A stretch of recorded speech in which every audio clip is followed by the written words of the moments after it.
आज खरं म्हणजे मी महायुतीचं अभिनंदन करतो, आभार मानतो की त्यांनी रायगड जिल्ह्याला एक ऊर्जा देण्याचं काम केलेलं आहे की एक आम्हाला धैर्यशील पाटील यांना जी काय उमेदवारी दिलेली आहे आणि ती आमच्या रायगड जिल्ह्यासाठी आणि आमच्या महायुतीसाठी आणखीन ताकद देणारी बाब आहे।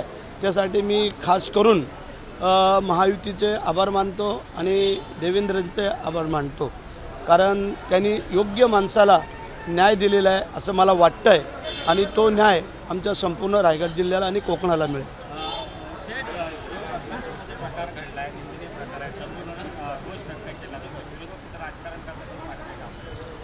चालतं आता थोडंफार आहे आणि थोडंफार रोष पण आहे।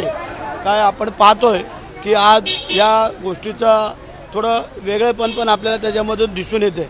झालंय चूक आहे हे आम्हाला सगळ्यांनाच मान्य आहे, कोणच त्याच्यामध्ये हे करू शकत नाही आहे, परंतु काही गोष्टीची हद आहे, सीमा आहे आणि ती त्यांनी पाळावी असं आम्हाला वाटतंय। सुप्रिया सुळेंनी याबाबत ट्विट केलेलं आहे। त्यांनी सांगितलं आहे की पोलीस यंत्रणा कुठेतरी कमी पडत आहे, त्यासाठी माझी सुरक्षा काढा आणि ती कुठेतरी नागरिकांच्या सेवेसाठी। ठीक आहे, ते आता भावनिक आवाहन करण्याचं काम आहे ते आणि लोकांकडं पाहण्याचा वेगळा दृष्टिकोन आहे, पण तसं काय नाही आहे।